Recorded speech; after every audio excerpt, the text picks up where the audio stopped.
And you guys had to do a lot of talking the other day with the rain. Yeah. So hoping for a great race day. Where are you going to be, and what can you see where you're sitting? Do you have TVs everywhere? Oh yeah, we're right at the top of the pagoda here, so we can see about half of the track. We have pre-race. There's be a podium outside at the bottom of the pagoda. We'll do a little pre-race there for a while, and then we'll be up in the booth the whole time. Okay. Personal question: did you get LASIK? I did a long time ago. I got radial keratotomy 25.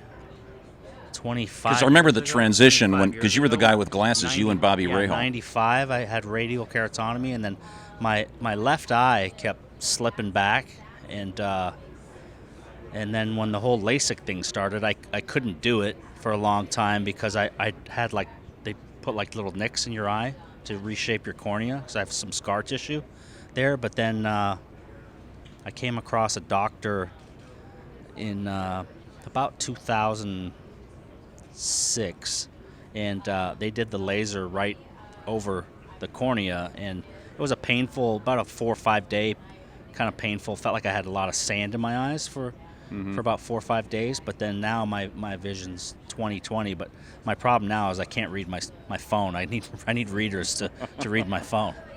Now you still drive occasionally, right? Yeah, I'm doing a race Laguna or Watkins Glen in June. I'm doing the 6 hours of the Glen in a Lamborghini with a guy. So, and I raced in Australia over the winter. I went to do the 12 hours of Bathurst, but that's really all I've driven in terms of a real race car in the past 6 years. You've done some major motorcycle, touring? Isn't that kind of your hobby? Yeah, no, I've always been into motorcycles, and I have a little business where I make aftermarket parts for Harleys, and like going to Sturgis Motorcycle Rally and things like that. So it's just a little side business. Okay, what should the average viewer watch for? Is there anything that they don't know about that you think is one of the keys to winning the Indy 500? Well, I mean, this year I think it's so competitive.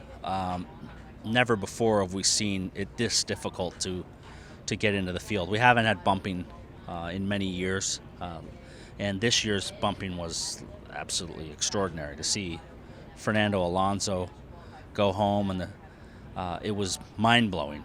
And 229.9 the pole, 227.5 just to get in, a 2.5 mile an hour spread over a 10-mile run is unheard of. That's 0.3 of a second over 10 miles.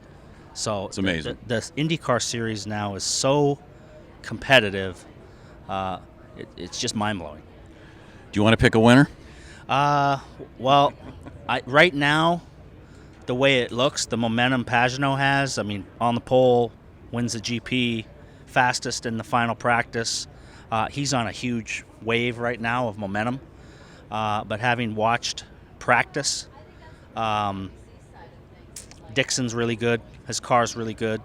And Alexander Rossi's car is really, really good too. So, I mean, those are the typical players, but the field is so competitive that if anything happens where the fuel strategy gets weird and guys get on a different strategy and a yellow falls at the right time, we could have a situation like last year where guys are running in the middle of the pack or all of a sudden in the lead, and then they've got a shot at winning the race. Yeah, I looked at the hourly weather forecast, and it looks like there's a possibility of rain rolling in about 2 o'clock. Yeah, Would that be significant? That's going to make the strategy. Guys are going to go on funky strategies because weather is going to be a factor, and yellows are a factor, and crashes are a factor. So, teams get really creative with their strategies, and that's what makes IndyCar so interesting compared to any other form of motorsports. It's like typically you can watch anything else, like Formula One, and you kind of know who's going to win the race. It's between two teams, between Ferrari and Mercedes, and I mean IndyCar, you don't know who's going to win until the last couple laps. So anything can happen. So this race is going to be very intense. Cool. Thanks, Paul Tracy. Thank you.